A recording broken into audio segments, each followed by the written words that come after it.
Hello, welcome to Module 2, Lesson 4 of our CASP Plus course. This lesson is going to focus on vulnerability assessment and penetration testing methods, which will cover the following: testing methods, penetration testing, and security tools.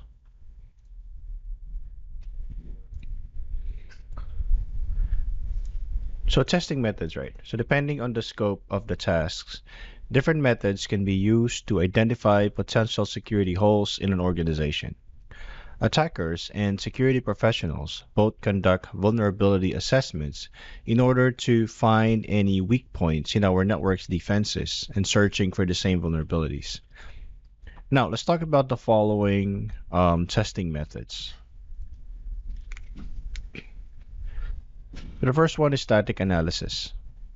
Typically, source code or uncompiled program code is subjected to static analysis.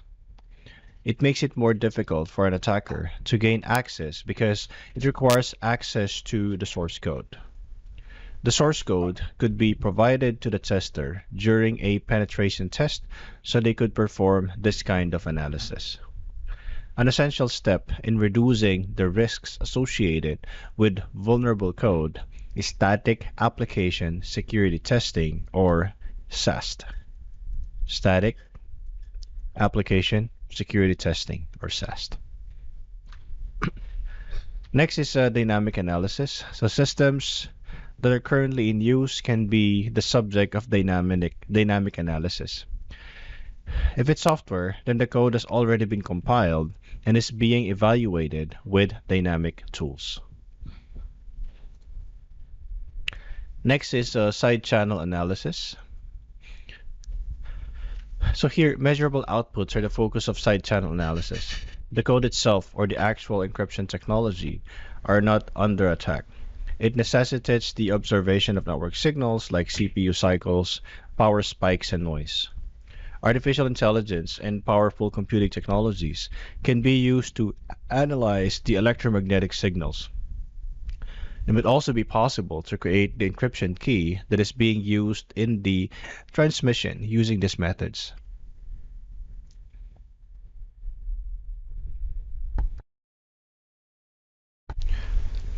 Next is a wireless vulnerability scan. Given that many organizations have wireless capabilities, wireless vulnerability scanning is crucial. Depending on the signal strength, vulnerabilities may be present outside the network boundary. Wireless networks must be protected by security experts if we are to avoid being vulnerable to unauthorized intrusions. We must avoid using unsecured protocols on our wireless networks so that login credentials cannot be seen in plain text. We must make sure that the administration is not taking place in an unsecured manner over wireless networks. Hackers search for web systems in order to decrypt the key because older networks may have been set up with web encryption, which is very simple to break.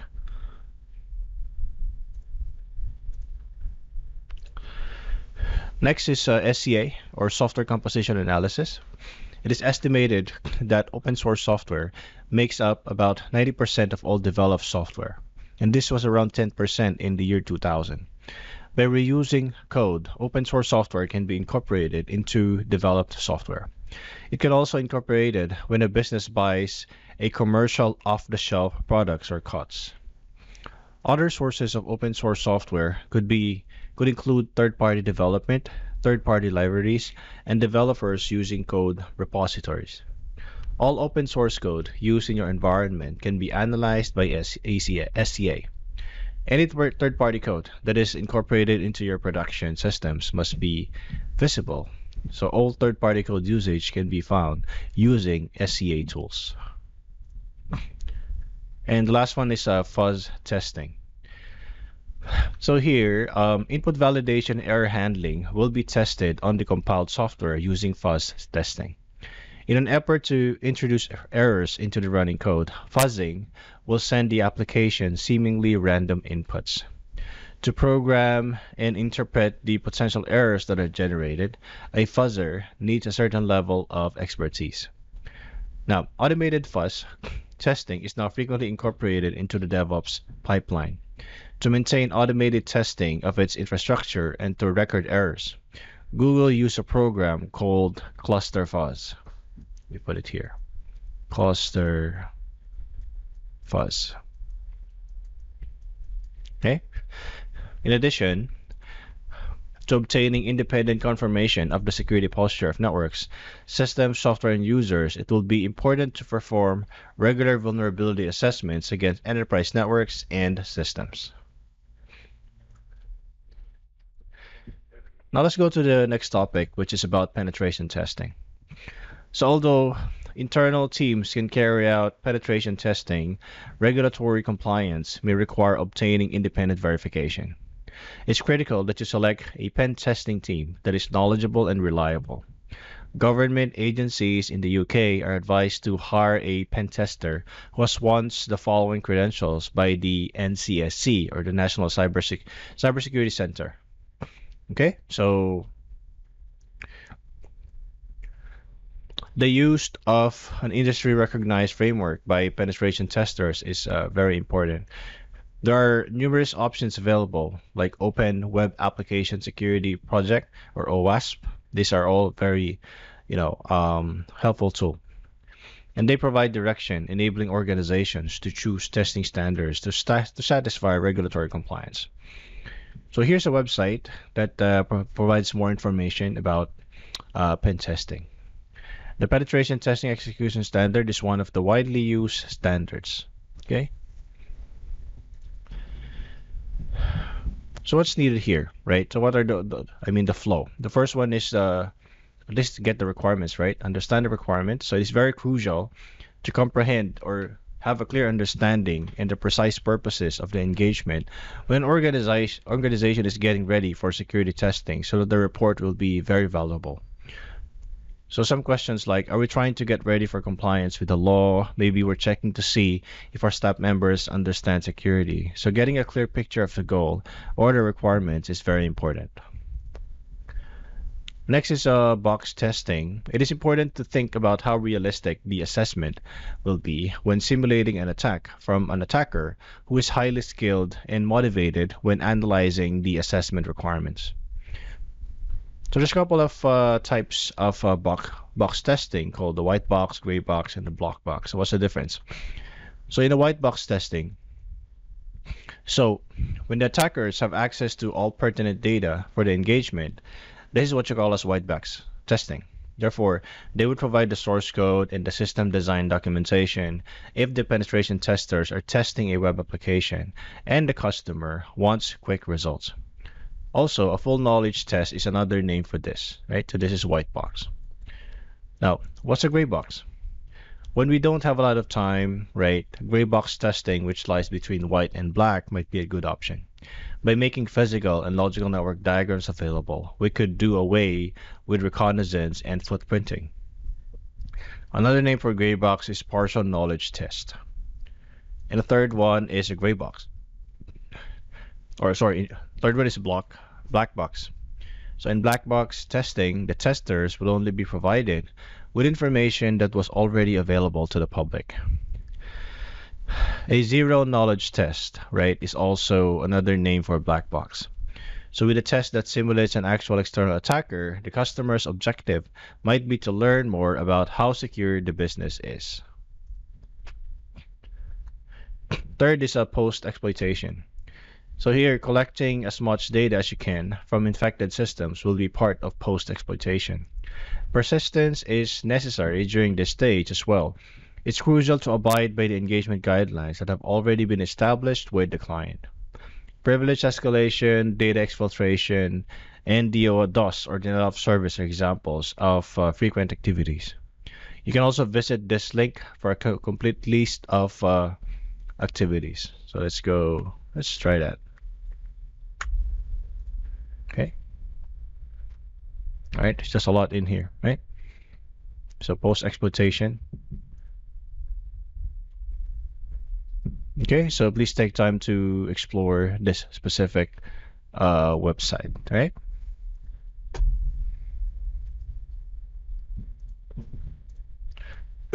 Now is persistence. So long-lasting attacks like APTs, or advanced persistent threats, which permanently compromise networks of organization aim to persist. The attack matrix for enterprise by MITRE includes a list of 19 persistence-related techniques. So if you want to look at that, you can just go to this website. Okay, click that. There, right? So these are the names. Those. Okay.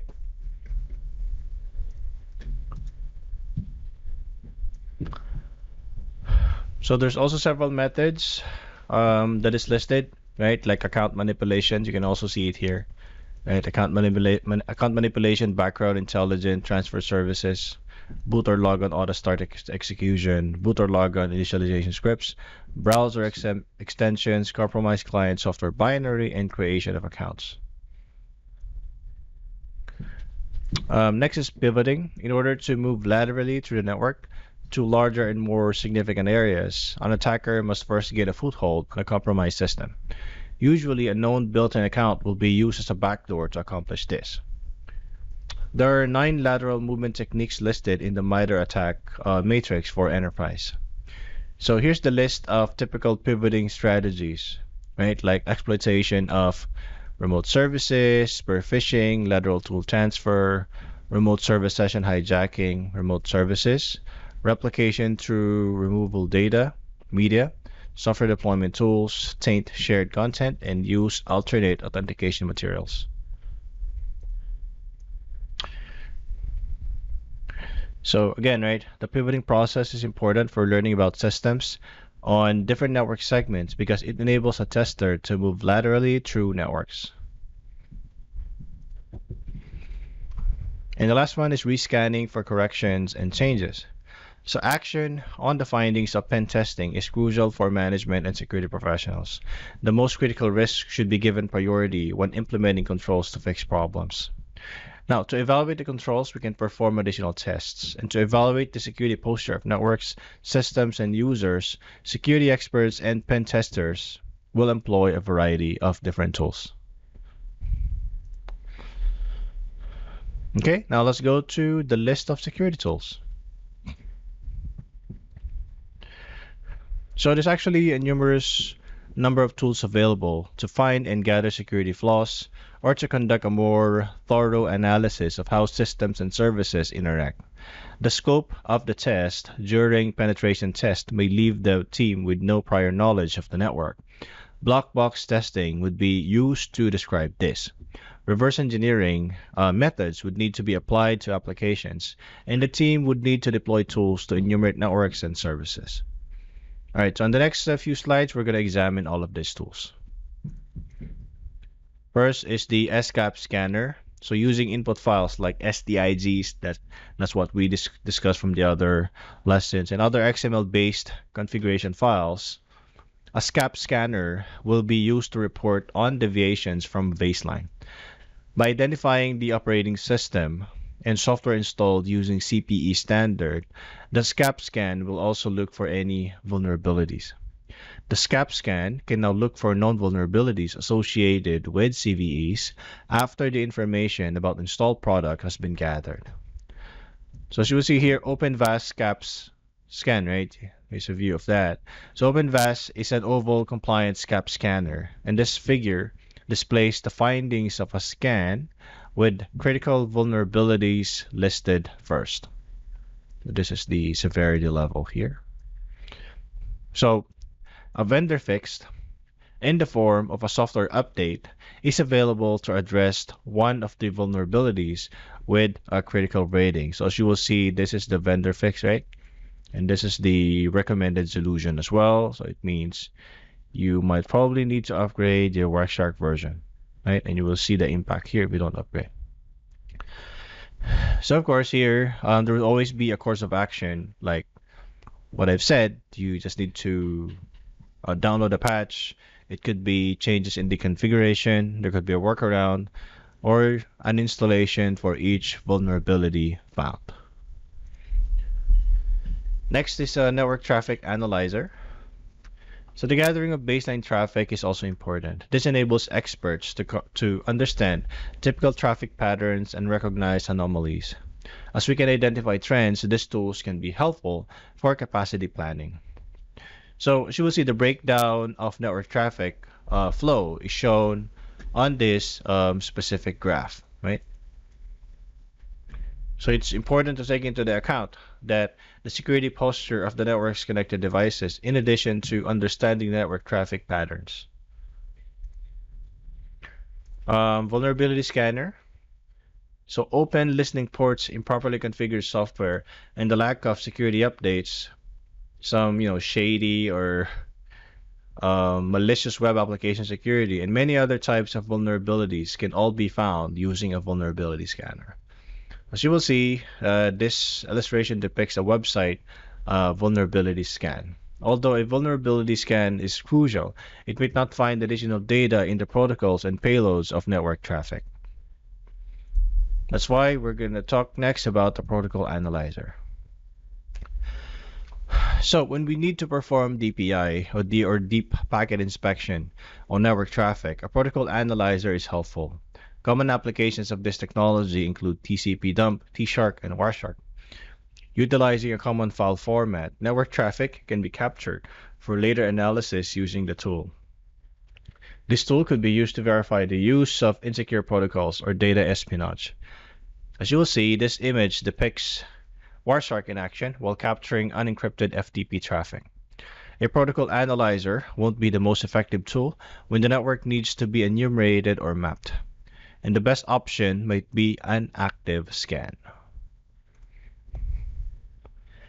Next is a port scanner. So to find all the active network hosts on the network, a port scanner will typically start by performing a ping sweep. The TCP and UDP listening ports on each host will then be determined by conducting a probe. To find unnecessary applications on the network, port scans can be carried out. Additionally, hackers can use them to list the services on the network segment. As you will see, this figure displays the port scan that Nmap has conducted. This one is these are the ports. Next is an HTTP interceptor. Here, security professionals and experts and pen testers use HTTP interceptors as well. This tool is helpful when we need to evaluate a web application security posture without having access to the source code. Burp Suite, which is a well-known HTTP interceptor here, is depicted on this specific illustration. On Kali Linux, it is offered as the default application. Directly on the host workstation, the HTTP interceptor is set up as a proxy. The tester can view the raw HTML of all browser requests and web server responses to learn important details about the application. For the interceptor traffic flow, please see the this one, right? Then to interpret the captured payloads when using this tool, some developer or coding experience is required.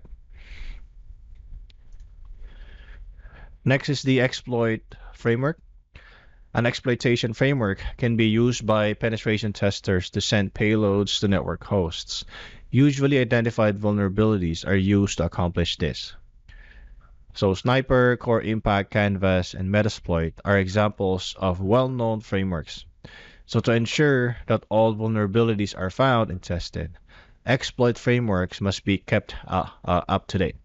The attack can start after a scan has located hosts on the network and identified the operating systems. The Linux host in this figure, right, as you will see, is about to undergo a Metasploit test. Exploitation frameworks may be extremely complicated, necessitating knowledge of a pen testing environment. And the last one is a password cracker. So to find out if the company is using weak password crackers are helpful. So some examples like Offcrack, John the Ripper, and Brutus are popular password crackers. There are also a ton of resources available online, such as dictionaries and rainbow tables. So as you will see on this illustration, it shows how John the Ripper was applied to a Linux password database. All right. So that's the end of the lesson. In this lesson, we spoke about the following: testing methods, penetration testing, and the security tools. Again, thank you very much for watching the video.